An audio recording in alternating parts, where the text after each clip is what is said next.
Hey Mukis, welcome back to my channel, Jimena Park.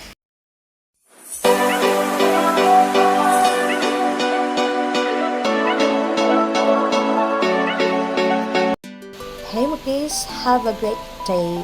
Today we're cooking ginataang manok, chicken and coconut milk.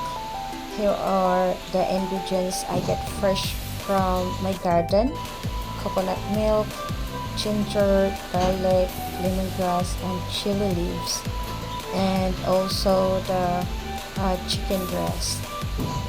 Now let's get cooking. Simulan na natin. Maglagay ng mantika sa kawali. Kapag mainit na ang mantika, igisa ang bawang at toya at haluin natin. Sunod, ilagay na ang chicken breast, haluin at hintayin lumabas ang mantika ng manok. Ilagay na rin ang tanglad para bumango ang ating ulam. Takpan ito ng mga 2 minuto.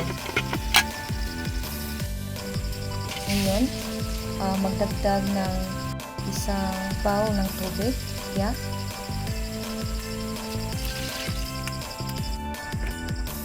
Pagkatapos, lagyan natin ng seasoning.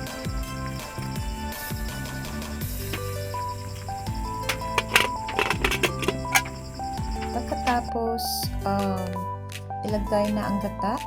Depende sa iyo kung gaano ito karami.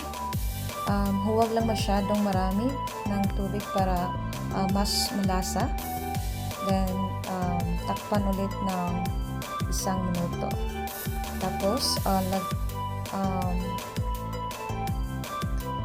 last step, ilagay na ang dahon ng sili. Huwag masyadong tagalan ang gata sa pagkulo. Mga ilang segundo lang. Then, takpan ulit ng mga sandali. Yeah. Then, ayan na Mukis.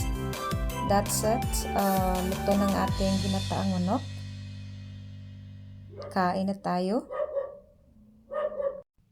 Thank you Mukis for watching. And say bye-bye.